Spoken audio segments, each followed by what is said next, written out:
Good afternoon, we are Group 5, and I'm Wang Youten. And Xie Guxian. Today, our topic is physics of rolling ores.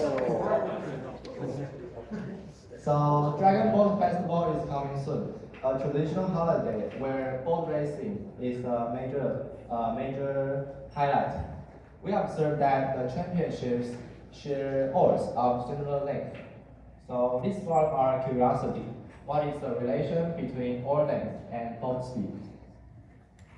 So first, let me introduce some physical parameters involved in our study.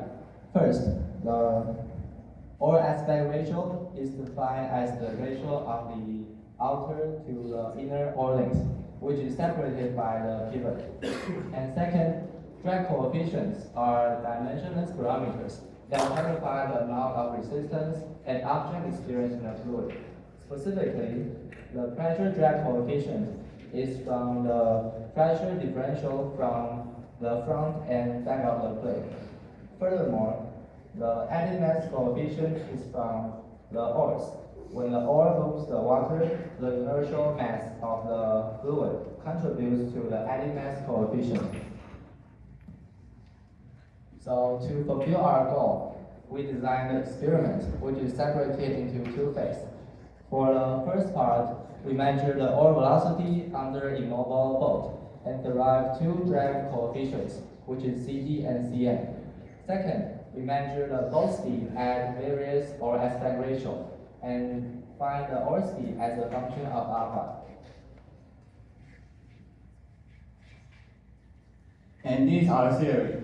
To make our equation can use on different boats, so we use the non-dimensionalization in our theory.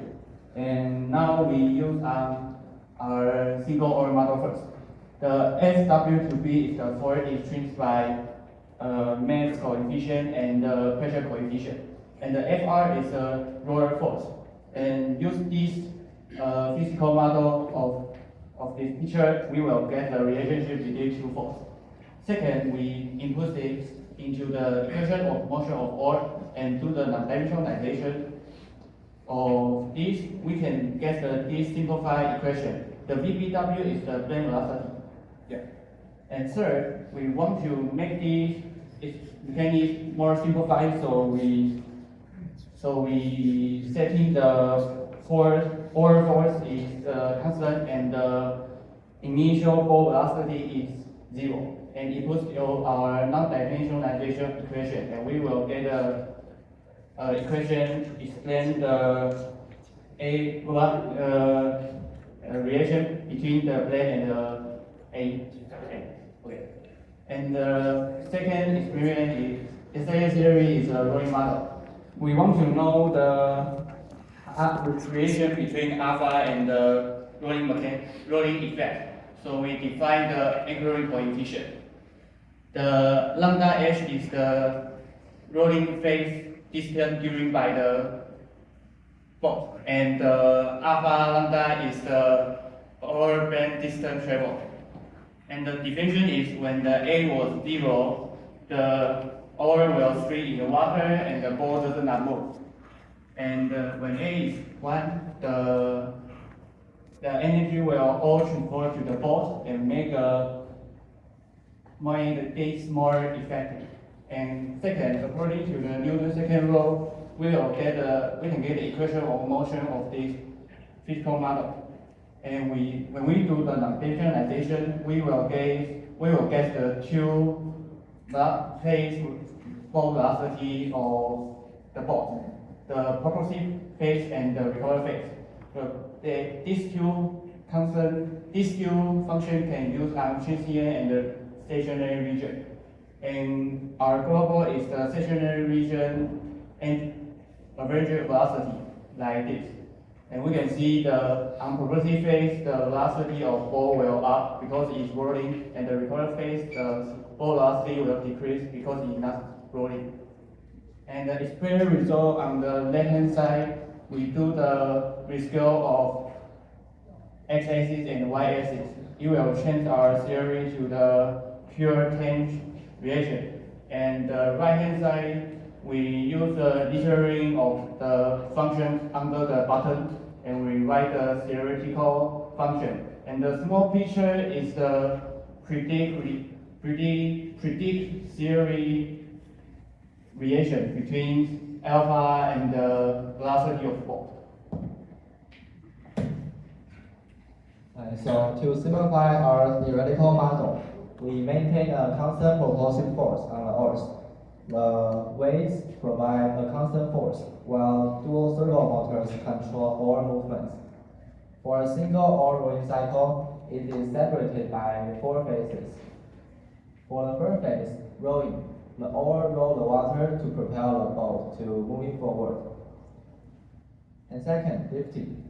The oar will lift from the surface of the water to reduce resistance. And third, the rack will push the oar back to its initial position. And finally, the oar will enter the water again.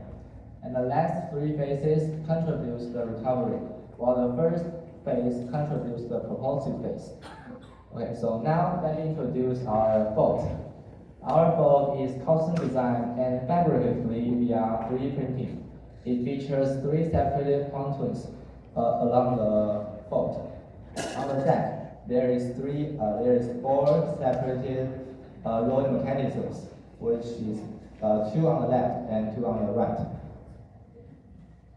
So to increase our experimental repeatability and reduce environmental disturbances like wind, we construct a 4-meter indoor waterway to do the experiment. Above it is the track, which is held by 3 angle iron frames. The red box on the right is our tracking box. The tracking box, equipped with a Raspberry Pi and camera, is driven by a stepper motor and belt. It actively aligns above the boat via PID controller to record instantaneous velocity of boat. And this is how we check things. On the first, we use on the single oar experiment, we check the oar velocity by the OpenCV, and we check its velocity and get the CDSCM we need. And the second experiment, we use OpenCV to check the ball position and use PIT to control the checking box movie like the right hand top side video. And you will see the checking box is a black box, and it will follow the ball very clear. And the button is the video by the checking box. We will use this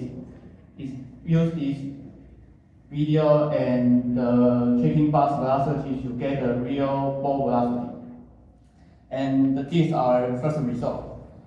We plug the non-dimensionalization both like a single oar velocity and the time by rescale the square root alpha and input the fitting function in it, and we will get this plot. We will see their overlap pretty well, and the fitting value on the shells is very similar. So we think this data can believe. So we put them in a range and input the CDCM in our model.